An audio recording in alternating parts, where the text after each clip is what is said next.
আজ ঈশ্বরচন্দ্র বিদ্যাসাগরের প্রয়াণ দিবসে একটি স্বরচিত কবিতা পাঠের মাধ্যমে তাঁর প্রতি আমার শ্রদ্ধার্ঘ্য নিবেদন করছি। কবিতার নাম ঈশ্বরের আলো। রাতের অকলঙ্ক জ্যোৎস্নায় দাঁড়িয়ে আছি একা।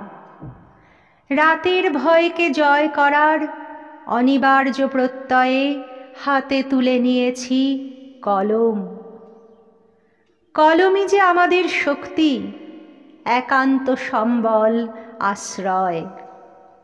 ক্ষুরোধার কলমের ডগায় থাকে আমাদের প্রতিবাদী ভাবনা। তোমারই প্রদর্শিত পথে হাঁটি, চরই বেতি, নিরন্তর পথ চলা, শুধুই মানুষ হতে, মানুষের মতো মানুষ। তাই তোমার হাতের জ্বলন্ত মশাল নিয়ে পথ চলি একা।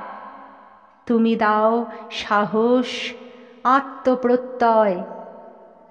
তমসা রাত যখন ঘিরে ধরে, থাকে না তারার আলো, মেঘে ঢাকা পড়ে চাঁদ,